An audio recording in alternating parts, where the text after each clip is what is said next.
falar de mudar o mundo então? Antes vamos pegar um pouco mais de... Ai, que delícia esse... Com Prosecco top aqui. Muito bom. Ixi, onde eu pus o pano? Assim?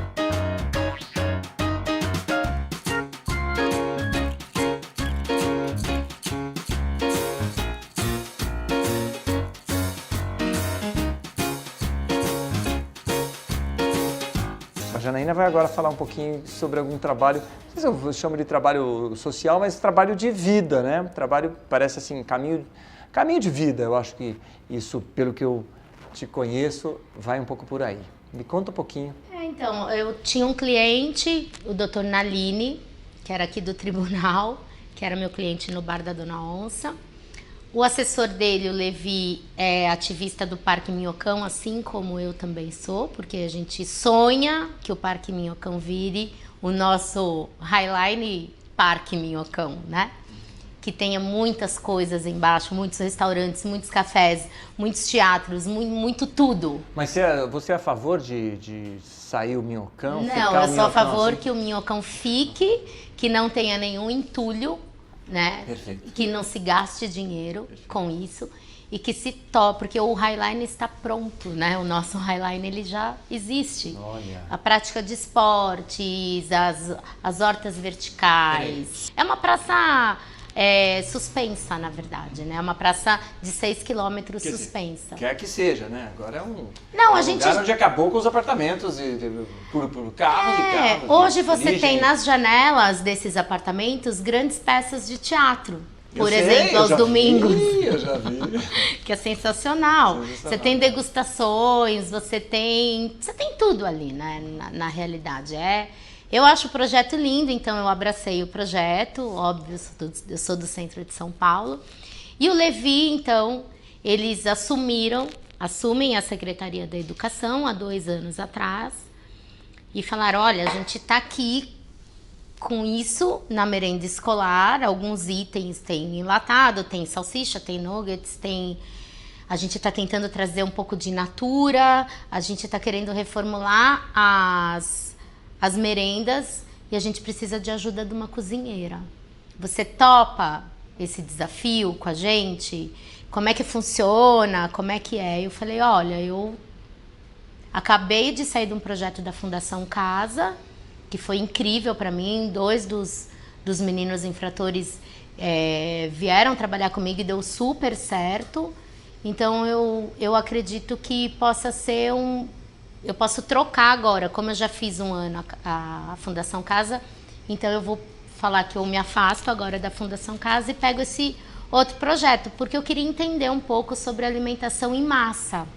Eu queria entender o que as pessoas estão comendo em massa por aí, assim, o que é a alimentação do governo, do Estado, o que é essa política pública, porque era um assunto muito desconhecido para mim, né? Mas a gente conseguiu fazer uma transformação em 220 escolas, que a gente trocou todo enlatado, nugget, salsicha. Inclusive, nugget e salsicha não tem mais em nenhuma escola aqui do 220. 20 escolas? Ah, mas tem 6 mil para fazer, não se empolgue. Que bom, né? Não se empolgue com as 220, porque nova, ela não não tá representa...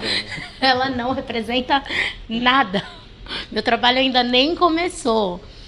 E aí eu treinei 330 merendeiras aqui na Santa Efigênia, na ETEC da Santa Efigênia. Fui fazendo treinamentos de 50 em 50, 30 em 30, para ensinar esse cardápio novo do In Natura, que eram receitas da minha casa mesmo, fáceis de fazer, estrogonofe, feijoada, macarrão à bolonhesa, essas coisas que eu sei que a criançada gosta. E que dava para fazer pelo per capita de 0,53 até 1,17, com produtos in natura. Então, essa escola piloto começou a receber esses produtos e eu comecei a fazer como uma diversão, como uma alegria. E eu segui o projeto como desafio. Eu também sou muito movida por desafio, aí vem meu apelido Dona Onça, porque aí eu fico brava com injustiça, e aí eu corro atrás do prejuízo, e aí eu vou pra cima. E aí eu peito o lado de cá, mas eu peito o lado de lá também. Aí eu tive que peitar 2 lados ao mesmo tempo, porque eu tava sendo atacada. E aí eu sei que foi muito legal. Esse projeto foi para 220, a gente está estudando agora ir para a Zona Sul e para a Zona Norte, mas eu estou fazendo uma auditoria para ver se as escolas do centro de São Paulo estão realmente sendo abastecidas direitinho, se as merendeiras estão fazendo o cardápio, se isso já está oficial, já foi oficialmente... tem um ofício que eles fazem que vira uma lei, de ter que fazer em 220 escolas aquele cardápio. Estão dando continuidade para isso. Isso, para poder fazer a expansão. Pelo que eu estou entendendo, essa expansão ela vai acontecer, parece que teve 82% de aceitação nessas 220 escolas nesses 2 anos de trabalho. E eu acho que agora ele vai virar meio que ou vira um piloto automático, ou eles acabam, porque só em 220 também. Então, ou você faz as 6 mil rapidamente, que é uma coisa que agora a secretaria está muito focada, porque teve aprovação, estão vendo o que o fornecedor está entregando. Então, agora eles começam a pegar os contratos, a reavaliar os contratos antigos e passar esses contratos para a Inatura. Então, esse caso está sendo estudado, inclusive, nesse momento que nós estamos conversando, eu acho que está tendo uma reunião exatamente para virar essa chave no global e para ficar muito mais fácil para mim ter um cronograma de treinamentos e avaliações agora nas escolas. Então, estou torcendo para que isso aconteça mesmo. É um projeto lindo, chama Cozinheiras da Educação, que fala não do pobre coitado que precisa ser alimentado, mas fala da gastronomia, da cozinha como um instrumento de matérias como matemática, geografia, ciências e história. E aí a gente faz uma viagem até a Rússia, que passa pela França, que chega no Brasil como estrogonofe e vira um prato popular brasileiro, na minha opinião. Porque só aqui que se come estrogonofe. Sim. Então, para mim, ele torna-se um prato popular brasileiro. E essa aula é feita dentro da sala de aula com os professores. Então, eu vou em algumas salas de aula, passo essa história para os professores e eles multiplicam isso para as crianças. Então, toda a história do estrogonofe, toda a história do macarrão à bolonhesa, toda a história da feijoada, toda a história da peixada, isso vira matéria dentro das escolas estaduais. Então, a gente não está falando mais em alimentar o pobre coitado que não tem o que comer. A gente está falando em cozinheiras que vão começar a cozinhar o Inatura e a gente está falando em alunos que vão ter um paladar. Estamos colocando a muito comida. aguçado. Estamos, não. Você? Estamos, você faz parte disso. Porque, na verdade, fazendo assim, colocando o comer na cultura, porque a gente não tinha isso, ou não tem ainda. Não. Como, eu me lembro, que eu morei na França em 88, veja só. E tinha a filha de uma amiga minha, na escolinha dela, ela tinha 3 anos, ela tinha a Semana da Batata. Então tinha assim, a semana era toda focada para batatas, os tipos, cada dia era uma alimentação com a batata e entendendo a batata, olha o grau de sofisticação, o grau de importância, né, da cultura de se comer, né, a cultura da comida, que às vezes aqui não entra no grau cultural, entra mais como um alimento apenas. E não é. Não é. É muito porque a gente sabe da importância, né, o prazer de comer e beber, o prazer que isso pode trazer, pode trazer como... Na verdade, a gente está criando, eu falo para o secretário, brinco com ele, falo, a gente vai criar monstrinhos do paladar. Ainda bem. Até décadas atrás, era assim, precisamos, nada de supérfluo. A história é se alimentar, isso é frescura. Hoje não. Você pega as agências das universidades, estudantes, falam, não, começaram a querer cozinhar em casa, a rever a história de, vamos para um restaurante porque podemos comer alguma coisa mais legal, tal. Antigamente era um pouco de, todo mundo achava snob, não é nada disso, é uma área em que a gente está fazendo, ajuda a trabalhar certos sentidos, como o artista plástico ver uma exposição para os olhos, o cinema para os olhos, as audições musicais, os shows para os ouvidos. A gente, né, tem essa importância comida e bebida, a importância para esses sentidos, sobretudo do... Eu vou te convidar para ir uma hora numa dessas escolas, porque eu sei que você gosta dessa parte. E eu não te convidei, enfim, porque você também é corrido e tudo mais. Mas eu vou te convidar, mas o interessante disso tudo é que tem umas cantinas ao lado das escolas, das merendas, né? Aqui tem a merenda e do lado tem uma cantina paga, que as crianças podem ir lá e comprar o seu lanche. E olha que interessante, Mané, porque quando eu chego na escola, você vê uma fila enorme para comprar os produtos industrializados e você vê que ninguém está comendo quase a merenda que está sendo servida na escola gratuitamente. Então eu começo a entrar em pânico, porque meu primeiro dia, inclusive, foi um prato que era segunda sem carne, que é um prato toda segunda nas escolas estaduais, nessas 220, é sem carne, que a gente chama de segunda sem carne, que é para instruir também as crianças que pode-se ter uma refeição sem carne um dia, pelo menos, né? Mas aí eles falam, eu não vou comer a merenda da escola. E eu fui entender, né? Eu fiquei lá 20 dias nessa escola, todos os dias. Aí eu ia lá, conversava com os alunos. E aí eu comecei a perceber que o motivo deles estarem comprando na cantina ao lado era uma questão de status.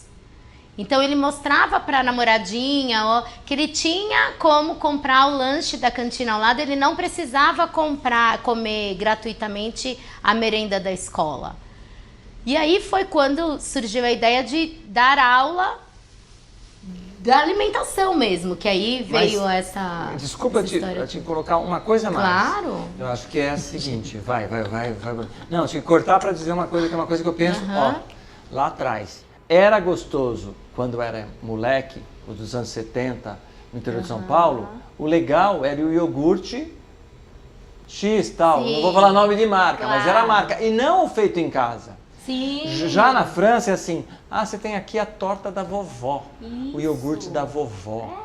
Meu, isso é demais. Isso aqui demais. foi totalmente deturpada. A indústria da alimentação Super. jogou isso, fez propaganda, a gente aceitou. A gente aceitou. E até hoje vinga. Então o chocolate X toda. não é o artesanal. É incrível, não. A gente agora está começando. Mas para chegar para a população, que dá para fazer, não é mais caro, dá para ser feito caseiro.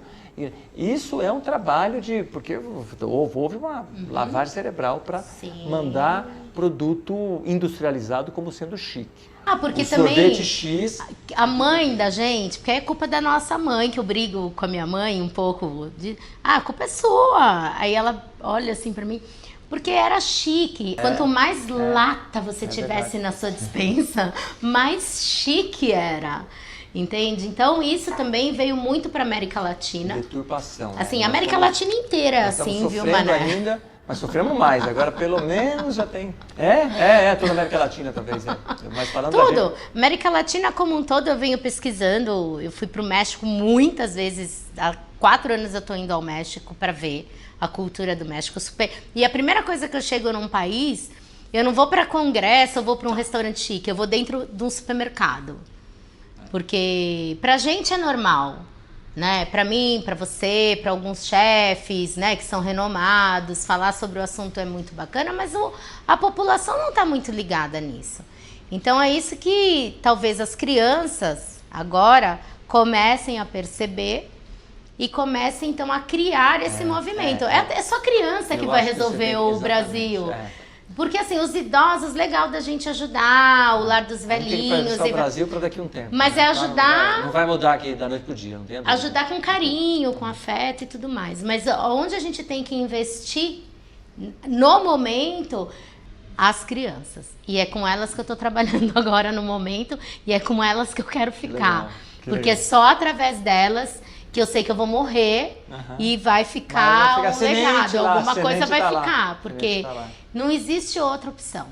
Janaína, a gente ficaria aqui conversando madrugada, noite, madrugada. Essa madrugada foi aquela. Era eu que estava esperando, era o que eu ia dizer.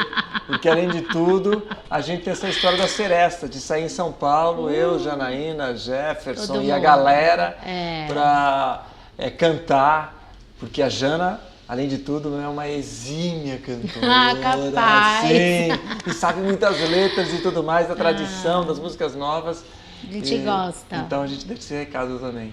Comer e cantar. Comer e cantar Comer, beber e cantar. E cantar, né? Delícia! Bom te ver, bom estar aqui com você. Também. Beijos e brindes, então vamos lá fazer o beijos e brindes.